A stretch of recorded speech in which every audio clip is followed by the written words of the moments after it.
పంట రుణమాఫీనా అది సాధ్యమేనా?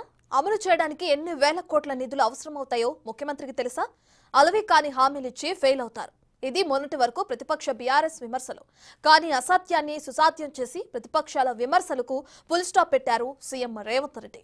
కేవలం 12 రోజుల వ్యవధిలోనే 2 విడతల రుణమాఫీ అమలు చేశారు. ఫలితంగా సీఎం చిత్రపటానికి అన్నదాతలు పాలాభిషేకాలు చేస్తూ తమ ఆనందాన్ని వ్యక్తం చేస్తున్నారు. రుణమాఫీ సాధ్యం కాదన్న ప్రతిపక్షాలు, అప్పుల ఊబిలో రాష్ట్ర ఖజానా, అసాధ్యాలను సుసాధ్యం చేసిన రేవంత్. 2 విడతల పంట రుణమాఫీ అమలు. ఆగస్టులో చివరి విడత రుణమాఫీ అమలు. సకాలంలో రుణమాఫీ అమలుతో ఆనందంలో అన్నదాత. 2 లక్షల పంట రుణమాఫీ అమలు చేస్తామని ఎన్నికల సమయంలో హామీ ఇచ్చింది కాంగ్రెస్ ప్రభుత్వం. అయితే రుణమాఫీ అమలు సాధ్యం కాదని, దానికి ఎన్ని వేల కోట్లు అవసరమో సీఎంకు తెలుసా అంటూ ప్రతిపక్ష బీఆర్ఎస్ విమర్శలు గుప్పించింది. ప్రభుత్వం రుణమాఫీ అమలు చేయటం సాధ్యం కాదని, ఈ అంశంపై రాజకీయాలు చేయొచ్చని భావించింది. అయితే రేవంత్ సర్కార్ మాత్రం అసాధ్యమన్న ప్రతిపక్షాల విమర్శలను సుసాధ్యం చేసి చూపించింది. వరుసగా 1,00,00,000 రుణమాఫీని అమలు చేసి ప్రతిపక్షాల సవాళ్లకు జవాబిచ్చింది రేవంత్ సర్కార్. తెలంగాణలో ఈ నెల 18న ₹1,00,000 మొదటి విడత రుణమాఫీ విజయవంతంగా అమలయ్యింది. కాగా తాజాగా ₹1,50,000 రెండో విడత రుణమాఫీని కూడా సీఎం లాంఛనంగా ప్రారంభించారు. ఆగస్టులో ₹2,00,000 రుణమాఫీ కూడా అమలు చేస్తామని సీఎం ఇప్పటికే తెలిపారు. దీంతో ఎన్నికల్లో కాంగ్రెస్ ఇచ్చిన ప్రధాన హామీ అయిన రుణమాఫీ పూర్తి స్థాయిలో అమలైనట్టు లెక్క.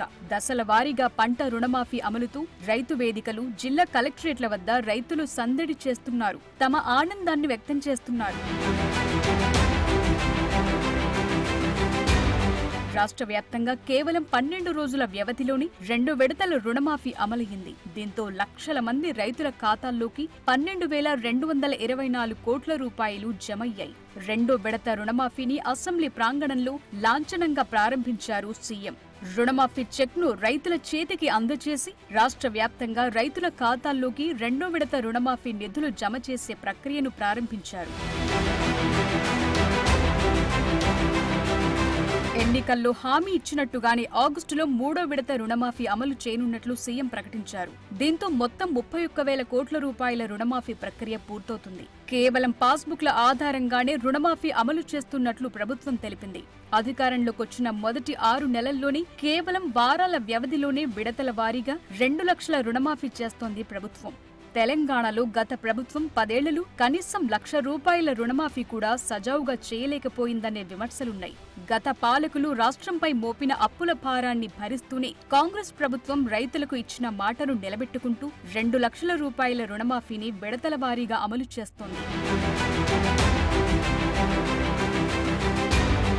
జూలై 18న మొదటి విడతలో 11,34,412 మంది రైతుల ఖాతాల్లో 6,034.96 కోట్లు జమయ్యాయి. తాజాగా రెండో విడతలో 6,40,223 మంది రైతుల ఖాతాల్లో 6,190.01 కోట్లు జమవుతున్నాయి. ఆగస్టు పూర్తయ్యేలోపే చివరిదైన 3వ విడతలో 17,75,235 మంది రైతుల ఖాతాల్లో 12,224.98 కోట్ల రూపాయలు జమ కానున్నాయి. దీంతో 2 లక్షల రూపాయల రుణమాఫీ ప్రక్రియ పూర్తి కానుంది.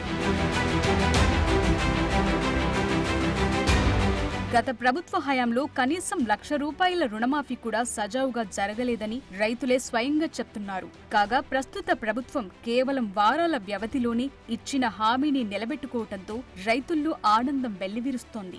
సరిగ్గా పంట సాగు సమయంలోనే రుణమాఫీ జరగటంతో రైతులు మానసికంగా ఎంతో ధైర్యంగా ఉన్నారు. ఇక ఈ దఫా రైతులకు అనుకూలంగా రుతుపవనాలు కూడా కరుణించాయి. రాష్ట్ర వ్యాప్తంగా భారీ వర్షాలు కురవటంతో ఓవైపు రేవంత్ సర్కార్ పంట రుణమాఫీ, మరోవైపు సకాలంలో భారీ వర్షాలు కురవటంతో రైతుల ఆనందానికి అవధుల్లేదు.